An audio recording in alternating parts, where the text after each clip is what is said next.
Hello, hello mga Maharlikans, mga ka-DDS. Mabuhay po kayong lahat. So, nagbabalik ako. Medyo busy pero kailangang patulan itong isang utak pagpag. Di ba? Utak pagpag na si Bam Aquino. Okay.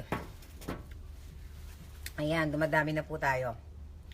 So, kung naalala po ninyo noong tinira natin ito si Bam Aquino noong last year.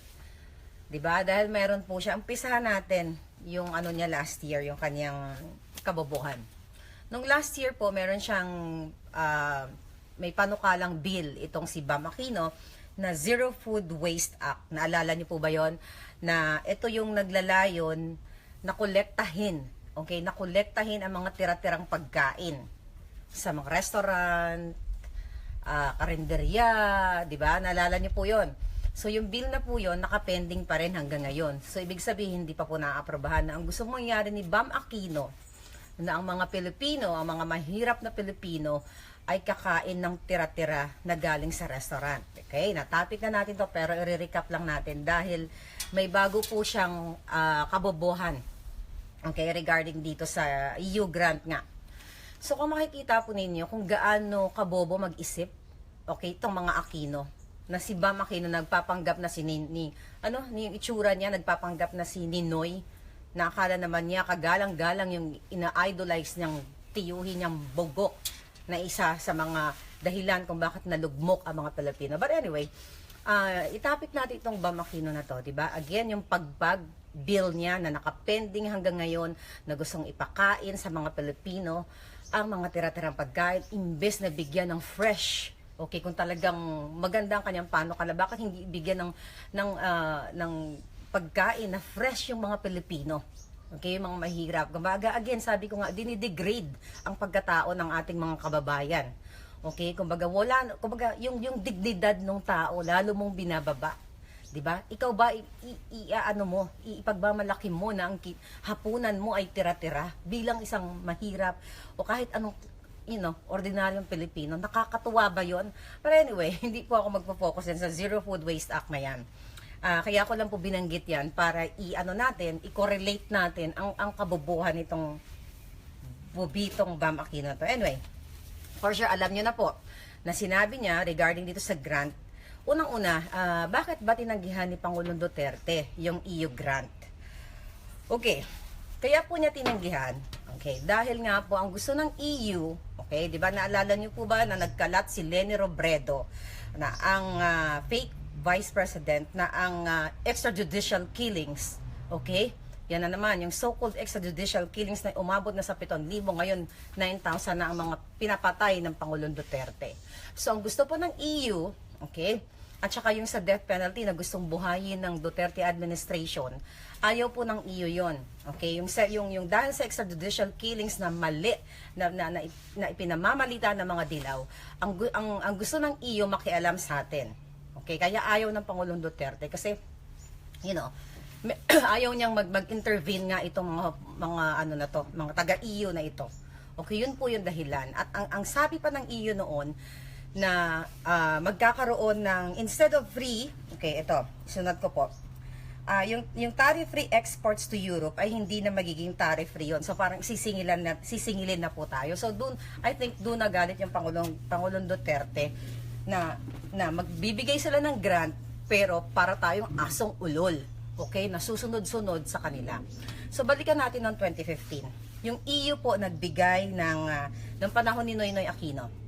Ang EU ay nagbigay sa Pilipinas noong 2015 ng 325 million euro dollars or 385 million US dollars. Imagine niyo po kung gaano kalaki ang ibinigay sa atin. Magkano 'yon? 385 million. Yun po yung mga tulong pa sa mga rehabilitation ng mga nabiktima ng mga kalamidad katulad ng Yolanda. So again, for sure itong perang dinonate o ginrant sa atin. Actually hindi dinonate kasi may mga kapalit po 'yan. Yung ginrant sa atin noong 2015 ng Pangulong Aquino, for sure po maybe 90%, okay? Siguro 90% nun binulsa nila. Bakit? Yung 385 million, ang laki-laki po niyan para i-improve ang quality ng pamumuhay, ang kalidad ng pamumuhay ng mga Pilipino, lalo ng mga mahirap, mga nasa probinsya, mga nabiktima ng mga kalamidad. Tignan mo ngayon, 'di ba? Ano ba? Diyan po kayo diyan sa mga nabiktima ng Yolanda at iba pang mga kalamidad, Lindol, lahat ng bagyo nung panahon ni Aquino. Di po ba ngayon naghihirap pa rin kayo? Yung iba natulungan pero hindi po lahat natulungan. Dahil nga yung mga grants sa atin, particular lang iyo na 'yan. Yung previous administration, for sure po binulsa ng mga putang inang 'yan. Kaya ngayon gusto nila ang mga Pilipino lagi na lang mamamalimos, lagi na lang para ba tayong mga asong ulol na susunod-sunod dito sa mga foreigner na ito, mga ganyan. So anyway, ang sabi ni Bam, sabi niya, if you are refusing aid because we are self-sufficient, why we are then planning to burden our countrymen with more taxes? Di ba kabubuhan na naman to? Bakit na naman ikinumpara na naman to sa taxes? Natural, okay? Natural na ang bawat bansa mayroong pwedeng mag-increase ng taxes natin, di ba? Depende yan. Depende kung bakit kailangan i-increase. Bakit ikukumpara dito sa grant na ito? Kung di ba naman isang malaking kabobohan talaga. So, ibig sabihin, wag na tayo kumuha ng taxes. Okay? Wala na, barbaric na tayo. Wala ng tax, wala ng gobyerno. Di ba? Imagine mo, nasa Senado yung bubitong, for sure, nandaya na to kaya nanalo eh. Di ba? Nandaya itong mga Aquino na to kaya nandiyan. But anyway, paano mo ikukumpara yan? Paano naging senador yan? Saan ba nag-aral yan? Putang ina yan, kabubuhan. Paano ikukumpara itong grant na ito sa taxation natin? Sa pag-i-increase ng tax? Hindi naman ako eksperto. Okay? Hindi naman po ako ekonomista. Pero bilang isang gising or kahit pa paano may alam ka, hindi ka tanga. Okay? Ikukumpara mo ang pagkukolekta ng tax sa pag-grant. Diba? Anong kabubuhan?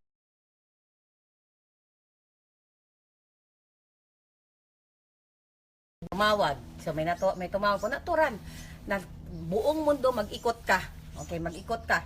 Lahat yan may taxes para mag-survive ang isang gobyerno. Dahil kung wala tayong mga taxation na yan, wala na tayong gobyerno. Babalik na tayo sa Stone Age. Doon na tayo babalik. So again, yung comparison nitong bobitong Bam Aquino na to, nakakagigil eh. Di ba? Nakakagigil ang taong ito dahil actually nakakagigil, nakakatawa ang kanilang mga kabobohan. Pare-pareho sila ng utak, 'di ba? Pare-pareho sila ng utak, lahat ng dilaw. Hindi ko alam kung sinong trainer nila eh, 'di ba? lahat ng drama gagawin. But anyway, siya lang muna itatopic natin ngayon. Yun lang naman ang aking gustong boljakin dito sa Bam Aquino na 'yon. So imagine 200 noong 2015, halos $400 million ang binigay sa administrasyon ni Noynoy Abnoy. Hanggang ngayon, nga ang mga biktima ng bagyo. Nga ang mga mahihirap.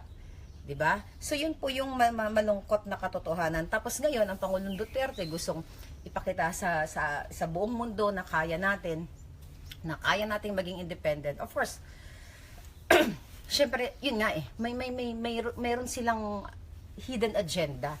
'Di ba? Ang gusto nila, tatanggapin ng Pangulong Duterte, pero susunod-sunod si Pangulong Duterte sa lahat ng utos nila o pakawalan si Dilima, yung mga ganon, o ito, ganon. So, asong ulol ka na lang. 'Di ba? Katulad ng mga kultong dilaw. 'Di ba? Kaya po, tayo ay, nako, tuloy ang laban sa mga Kurimaw talaga. Sa mga dilawan. So, mabuhay po kayo lahat. Yun lang ang gusto kong sabihin kay Bam Aquino. Marami tayong topic, pero isa-isa lang. 'Di ba? May bago akong pasabog kay Leni Robredo, okay, doon sa event niya na magko-connect.